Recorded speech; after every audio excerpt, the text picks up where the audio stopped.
Texas کی ایک jail میں 37 سالہ کارلا فیٹکر کو موت کا انجیکشن لگایا گیا۔ ڈیتھ بیڈ پر لیٹتے ہی اس نے ہنس کے آنکھیں بند کر لیں۔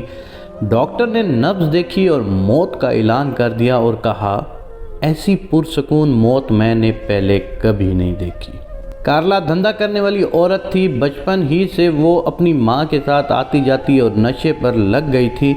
پھر آہستہ آہستہ ماں کے نقش قدم پر چلنے لگ پڑی۔ 10 سال بعد اسے خیال آیا کہ اسے اس دھندے کو چھوڑ کے کچھ اور کرنا چاہیے۔ اس نے اپنے بوائے فرینڈ کے ساتھ گاڑی چھیننے کی اسکیم بنائی۔ موقع واردات پر مزاحمت ہوئی اور کارلا اور اس کے بوائے فرینڈ نے امریکی جوڑے کو گھبرا کے قتل کر دیا۔ کچھ دنوں بعد دونوں پکڑے گئے اور عدالت نے سزائے موت سنا دی۔ پھر اپیلوں کے چکروں میں کافی عرصہ گزرتا گیا۔ اس دوران جیل کے عملے نے دیکھا کہ کارلا، جو کہ شرابی اور بد زبان عورت تھی، اس نے اچانک سب کچھ چھوڑ کر بائبل کی اسٹڈی شروع کر دی۔ اس کی زبان صاف ہو گئی اور اخلاق بہت اچھا ہو گیا۔ وہ اکثر اپنے سیل میں بائبل پڑھتی رہتی تھی۔ ملنا جلنا اور بات چیت ختم کر دی۔ 1 سال بعد وہ مبلغہ بن گئی، اور ایسی مبلغہ جس کے الفاظ میں تاثیر تھی۔ اس نے جیل میں ہی تبلیغ شروع کر دی، عبادت اور ریاضت کو اپنا معمول قرار دے دیا، اور جیل میں کئی لوگوں کی زندگیاں ہی بدل دیں۔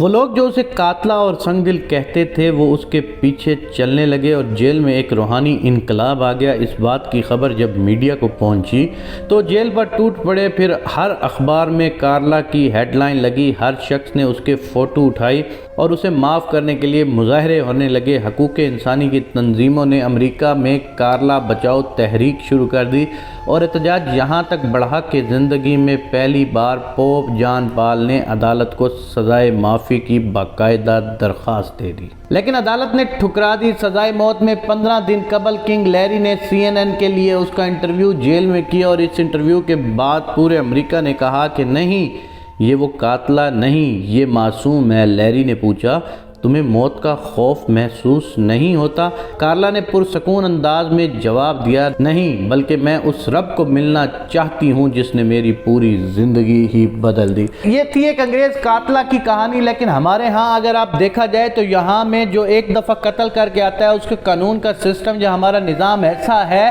کہ وہ بار بار چھوٹ کے باہر آ جاتا ہے، اور بار بار وہ ایسے برے کام دوبارہ کرنا شروع کر دیتا ہے۔ مقصد صرف بتانے کا یہ ہے کہ ہم نے قاتل ایک کو ٹھیک نہیں کرنا، بلکہ پورے نظام کو ٹھیک کرنا ہے۔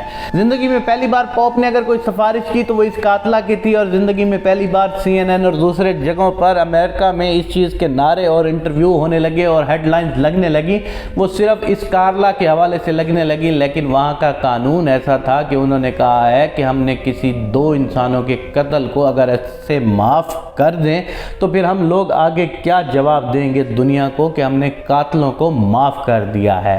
کتنا سٹرونگ سسٹم ہے، اور ہمارے ہاں یہاں پر قتل پہ قتل ہو جاتے ہیں، اور ان کو معلوم ہوتا ہے کہ سال 2 4 مہینے، سال 2 سال 4 سال کے بعد یہ سب کچھ ختم ہو جائے گا۔